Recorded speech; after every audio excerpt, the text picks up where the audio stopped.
السلام عليكم ورحمه الله تعالى وبركاته. نتمنى تكونوا بخير وعلى خير وانتم كتشاهدوا الفيديو. اليوم ان شاء الله غادي نخدم معكم هاد القديمه هذه كتجي على هذا الشكل. كتجي عقيقات، يعني 4 عقيقات على شكل كوزه، وكتجي هاد اللوايه هذه.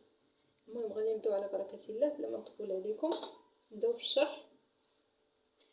بطبيعه الحال الخيط دائما مبروم على 3 ديال الشعرات، ممكن تخدموا حتى على 2 ديال الشعرات، ممكن حتى اشكال. المهم ما تخدموش غير على 4 الشعرات، كتجي الرانطه غليظه وما زويناش. المهم نبداو نساو هاد الفيديو هذه. غادي نبدا معكم من اول وجديد. غادي نجي لهنا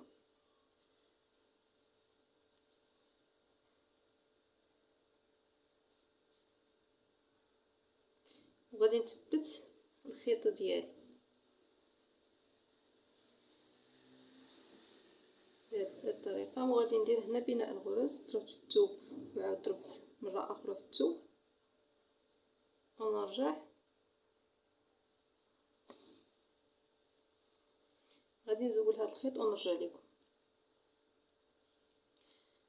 المهم غير حيت واحد الخيط هنا كنت في الثوب. المهم غادي نكملو. كنديرو هنا 4 ديال الغرز، كنديرو هاد بناء الغرز كيجي احسن. واللي ما بغاش يدير بناء الغرز يمكن ليه يدير خيط ويعمر، يعني يمكن لك ديري خيط وتعمري فيه 4 ديال الغريزات بشكل عادي، كاين حتى اشكال. المهم غادي انا كنفضل هاد بناء الغرز كيجي زوين.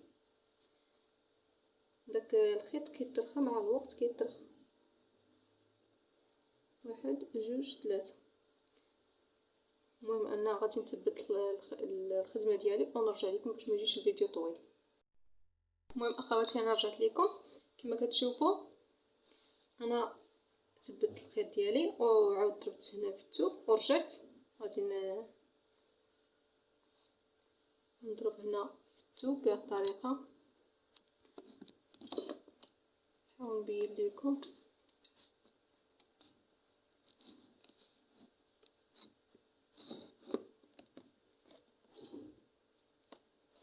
غير باش تكون الصوره واضحه.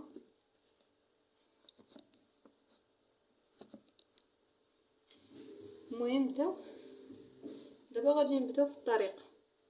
غادي نبداو بالعقيق هو الاول كما هنايا. غادي نضربوا الغرزه الاولى بهذا الشكل وغادي نجيبوا عقيقه. اخواتي استعملت انا هذا العقيق هذا غير ديال العبار العادي. انا هنا غير كنعلم به، ماشي مشكل. نتوما خذوا العقيق المزيان ديال الخيط ديال الدجاج ديال الزمرد، كيجي زوين كيكون يعني كتبقى ديك اللمعه فيه دائما. اما هذا ديال العبار يعني خذوه الا بغيتو تعلموا به ماشي مشكل، الا بغيتو تطبقوه في شي بياسه خذوا عقيق مزيان. المهم دابا ضربنا في الغرزه الاولى، كنقصوا هاد الغرزه الثانيه ونضربوا في الثالثه. كنثبتوا هاد العقيقه فوق هذيك الغرزه اللي نقصنا، نضربوا الرابعه ونرجعوا بهذا الشكل هذا. غادي نقرب شويه.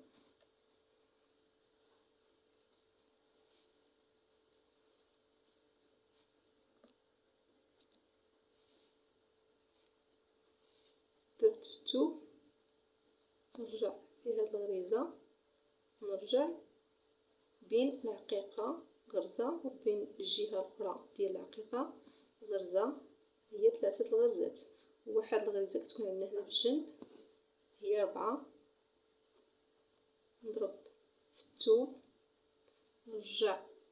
دابا غادي ندير ما غاديش نضرب الغرزه، انما غادي ندير العقيقه نيشان كما ضربت في الثوب. غادي ندير العقيقه وغادي نهز هذا الخويط هذا اللي فوق العقيقه، غادي نهزو ولا غادي نشكل منه الغرزه بحال هكايا. نجي وندير عقيقه اخرى، ندير عقيقه اخرى ونفوت هاد الغريزه هذه ونضرب في الغرزه الاخيره بحال هكا ونجي لهنا. البنات لاحظوا واحد المساله، ما تضربوش هنا الا كان عندكم العقيق غليظ يعني ديال الزمرد ويكون غليظ، حيت كاينين فيه انواع. المهم ما علينا. كان عليكم عفوا عندكم العقيق غليظ كنتو كتخدموا به، ما تجيوش لهنا وتضربوا الغرزه مثلا تجي يعني ديري هاد المسافه كيف الرانده العاديه، لا، العقيق كتختلف الخدمه ديالو. ما تجيش لهنا وتضربي الغرزه، انما جي لهنا كحسي شويه من ديك الغرزه الاولى وضربي باش هكا تقادي مع العقيقه. ما تجيش العقيقه طالعه والخدمه هابطه ويجي واحد الديكالاج في الخدمه. المهم نضربوا غرزه ما بين العقيقه ومن جهه الاخرى غرزه اخرى من هنا وحده من هنا، ونضربوا في الثوب. نجيو نهزو هاد الخيط هذا نديرو فيه غرزه، نديرو عقيقه، نهزو هاد الخيط هذا باش كتثبت لينا ديك العقيقه الوسط بهذا الشكل هذا اخوات. ونجيو لهاد الغرزه كتكون في الجنب ونضربو فيها غرزه، نضربو في الثوب، نرجعو في هاد الغرزه هذه، نرجعو بين العقيقه نضربو غرزه، وبين الجهه الاخرى ديال العقيقه غنضربو غرزه، واكيد غنضربو الغرزه الاخيره ونضربو في الثوب عادي بهذا الشكل هذا. دابا سالا الدور ديال العقيق. دابا غادي نمشي واحد المسافه وغادي نبداو نشكلو في هاد اللوايه هذه كما كتلاحظوا. بحال هكايا نضربو في الثوب، نرجعو في الغريزات اللي عندنا، ضربنا وحده جوج ثلاثه أربعة، نعاودو نرجعو فيهم بالطريقه.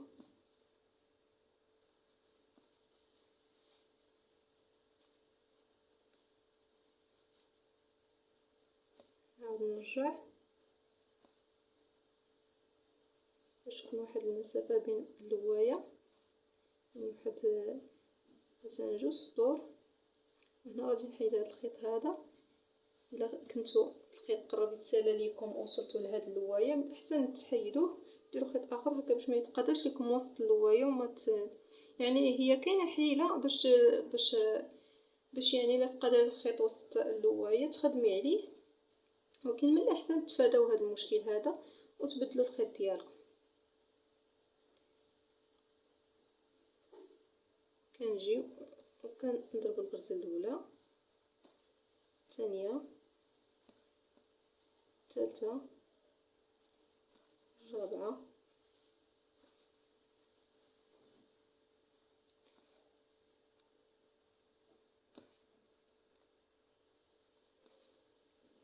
دابا اخوات ما غاديش نضرب في الثوب، غادي نرجع في هاد الغرزات هذا، ما غاديش نضرب في الثوب من هاد الاتجاه ولا من هذاك الاتجاه، يعني صافي غادي نبقى نمشي ونجي فيهم بحال هكا 4 الغرزات، نبقى نمشي ونجي فيهم واحد 7 ديال الطلعات. يعني كيكون عندي من هنايا غريزات طالعين 7، اولا نحسبوا سطوره يعني 7 سطور. المهم المسافه اللي غديروا ديال الطلعات تكون بحالها، يعني نفس المسافه. مثلا درتي هنا اللوايه وهنا بغيتي دير اللوايه، يعني نفس المسافه تحافظوا عليها، ما تجيش وحده كتبان يعني كبيره وحده كتبان صغيره، خاصها تكون نفس المسافه.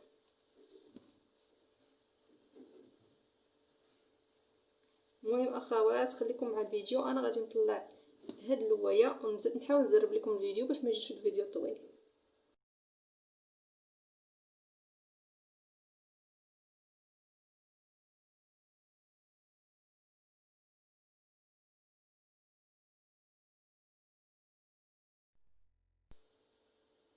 المهم اخوات هاني رجعت لكم من بعد ما طلعت 7 ديال الطلعات. غادي ندور هاد اللوايه ديالي بحال هكا، ما كنخليهاش هكا، انما كندورها بهذه الطريقه كما كتلاحظوا. كندورها بهذا الشكل وكنجي على الكود اللي مقابل مع الخدمة، يعني الاخير ديال الخدمة بحال هكا، وكنحاول نجر ونثبت الخدمة ديالي، وكنجي ونبدا نخدم بشكل عادي. نهز هاد الغريزات ب4، هز 2،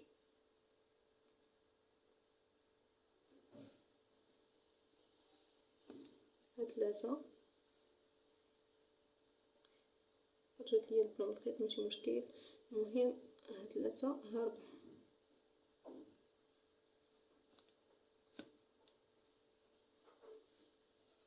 بهذا الشكل هذا. صافي كنثبت من الجهه الاخرى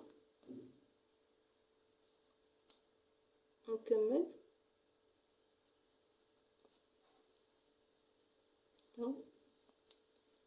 2 3 4. هنا غادي نبدل الخيط ديالي،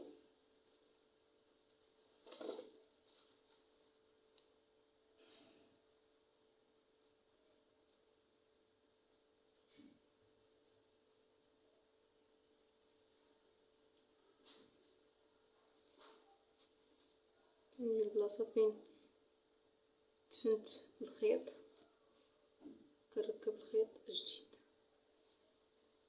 صافي كنعاود نرجع في هاد الغريزات،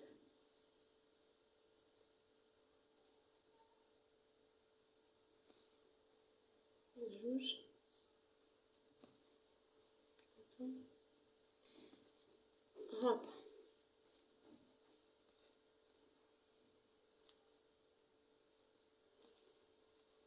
غنزول هاد الخيوط هادو باش ميبقاوش دايرين ليا صداع في الراس، وغادي نحيدهم وغادي نرجع لكم. المهم انا رجعت بعد ما حيدت دوك الخيوط. دابا كنرجع بشكل عادي في هاد 4 الغريزات، نحاول نضبط الغرزات ما نفوتهمش، يعني ما نزيدش غرزه اولا نقص غرزه، يعني نبقى محافظه على نفس العدد اللي عندي، ونحاول نحسبهم. يعني وانا كنخدم بهذه الطريقه كنحسب 1 2 3. يعني بالنسبه للمبتدئات. اما بالنسبه للمحترفات فهنا ملي كتبداي تخدمي صافي كتولي عندك يعني صافي ما كتبقيش تنساي. بالنسبه للمبتدئات كيكون عندهم اشكال، ضروري ما كتنسى شي غرزه اولا كتغلط. المهم نكملوا دابا. غادي نبداو هاد الكوزه هادي. بعد ما مشيت 2 سطور غادي ندير عقيقه، تضرب في الغرزه الاولى وكندير عقيقه بهذا الشكل، كنفوت غرزه ونضرب في الغرزه الثالثه،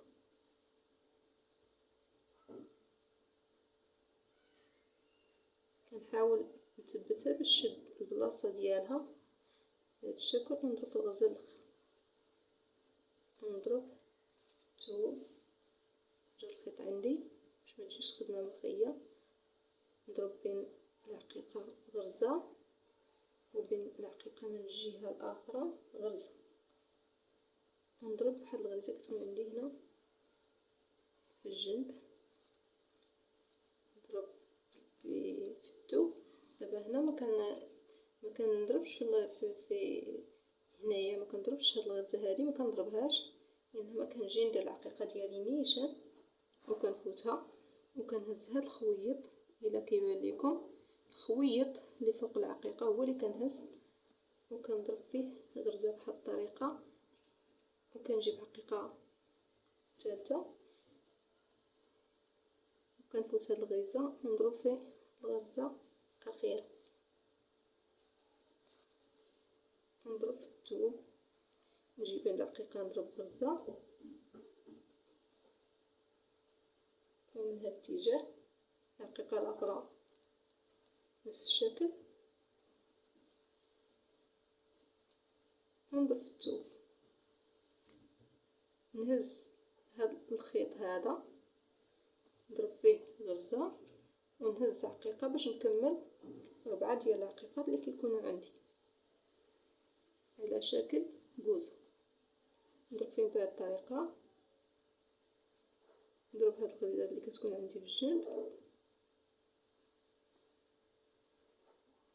نضرب هنا في الثوب، نضرب هاد الغريزة هادي، نضرب بين العقيقة، عفوا هنا مشات ليا الغرزة في الاتجاه، خصني نضرب، المهم كنضرب هنا من هاد الاتجاه غرزة، ومن الجهة الاخرى غرزة، هما ولا عندي 3 وها الغرزة الرابعة. نضرب في الثوب، هزت الغريزة الاولى، الثانية، الثالثة، وها الرابعة. نضرب في الثوب، نمشي لحد 2 سطور، وكنعاود نبدا اللواية.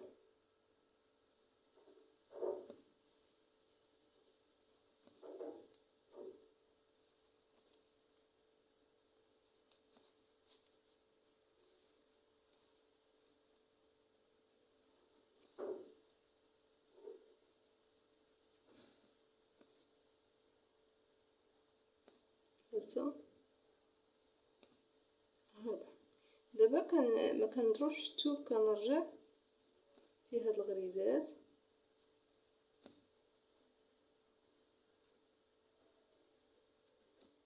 كنبقى نمشي ونجي فيهم ب4، وما كنضربش الثوب من كل جهتين، ما كنضربش في الثوب، كنبقى نمشي ونجي غير في هاد الغريزات بوحدهم بلا ما نضرب في الثوب، باش هكا تكون عندي هاد العمود هذا كما كتشوفوا. المهم باش ما يجيش الفيديو طويل، انا حاولت نلخص لكم ونشرح لكم يعني اهم المراحل. درت معكم 2 كوزات بالعقيق، طبيعه الحال اللوايه. صافي هنا كتبقاو تمشيو تجيو في هذا الغراز بلا ما تضربوا في الثوب. ملي كطلعوا 7 ديال الغريزات، يعني كيكونوا هنايا، كتحسبوا هاد الغريزات كيكونوا هنا 7 ديال يعني تقيبات هنا، ملي كتحسبوهم صافي كيوليو عندكم 7. كتحبسوا الخدمه وكتدوروها وتشدوا في الثوب، صافي كتعاودوا ترجعوا وتشدوا في الثوب